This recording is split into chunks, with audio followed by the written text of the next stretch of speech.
नमस्कार दोस्तों, मैं दीपक गोटी। कोरोना काल में,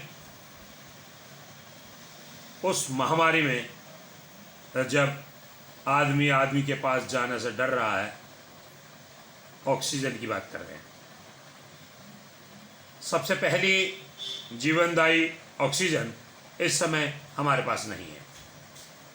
हर हॉस्पिटल से एक ही संदेश आ रहा है कि 2 घंटे, 3 घंटे, 4 घंटे या आधा घंटा, ऑक्सीजन खत्म। जीवन की वो डोर हाथ से छूटती हुई नज़र आ रही है, जिसके लिए सरकार पाबंद थी कि वो हर व्यक्ति को ऑक्सीजन मुहैया करा सके। अभी अभी प्रधानमंत्री के साथ 10 राज्यों के मुख्यमंत्रियों की चर्चा हो रही है। दिल्ली के मुख्यमंत्री अरविंद केजरीवाल साहब ने हाथ जोड़कर प्रधानमंत्री को निवेदन किया कि मैं मजबूर हो गया हूँ। मुख्यमंत्री होते हुए मैं कुछ नहीं कर पा रहा। मैं तिल तिल मरते हुए लोगों को देख रहा हूँ। आपने हमारा ऑक्सीजन का जो कोटा है वो 480 मैट्रिक टन बढ़ा दिया है, लेकिन सप्लाई 350 टन ही है। इससे फालतू सप्लाई नहीं हो पा रही। अन्य राज्य हमारे जो ट्रक हैं जो ऑक्सीजन लाने के लिए गए हुए हैं, उन्हें रोक रहे हैं।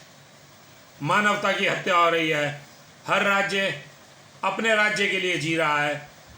दिल्ली के पास ऑक्सीजन बनाने का कोई साधन नहीं है, कोई फैक्ट्री नहीं है। दिल्ली अन्य राज्यों पर निर्भर है। क्या दिल्ली राज्य के नागरिकों को जीने का अधिकार नहीं है? अगर है तो सरकार को इस पर सख्ती से अमल करना चाहिए। हमें हमारे कोटे की ऑक्सीजन मिलनी चाहिए। मैं अभी देख रहा था जीटीबी में कोई जगह खाली नहीं है जहां मरीजों को रखा जा सके। खुले आसमान के नीचे, बाहर, बरामदों से बाहर, गलियारे से बाहर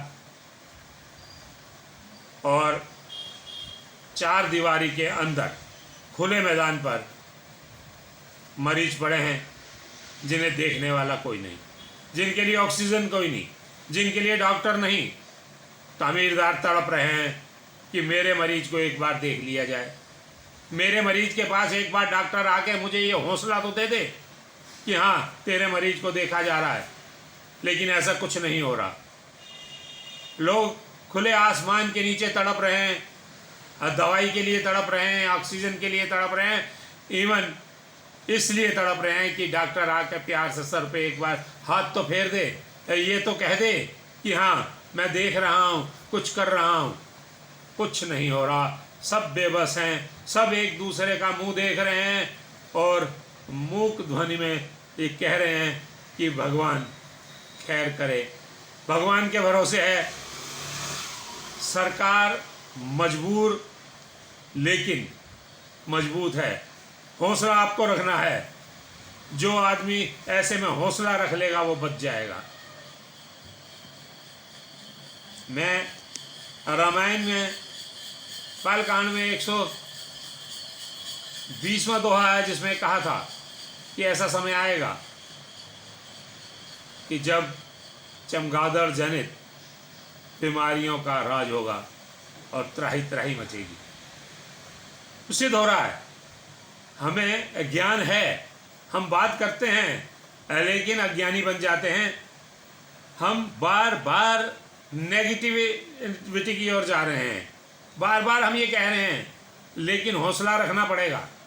और अगर आप में हौसला है तो आप जीत जाएंगे। और मेरी निजी राय है, मैं दावे के साथ कह सकता हूँ कि जो आदमी हौसला रखेगा वो विजयी होगा। डॉक्टर बार बार कह रहे हैं कि अगर आपका ऑक्सीजन लेवल कम हो रहा है तो आप पेट के बल लेटकर लंबी सांस लीजिए। तो लीजिए, इससे फ़ायदा होगा। डॉक्टर बार बार जो कह रहे हैं वो आपके भले के लिए कह रहे हैं। साधनहीन है डॉक्टर, मजबूर हैं डॉक्टर, लेकिन वो आपको राय दे रहे हैं। उनकी राय मानिए। एक दूसरे को हौसला दीजिए, एक दूसरे की पीठ थपथपाइए। एक मरीज दूसरे मरीज को जब हौसला देगा तो मुझे लगता है कि हम इस पीड़ा से बाहर निकल पाएंगे। और पीड़ा से बाहर निकलने का इस समय केवल एक ही साधन है कि हम हौसले से काम लें और अपनी इम्यूनिटी को बढ़ाने के लिए जो जो साधन डॉक्टर बता रहे हैं उन पर अमल करें।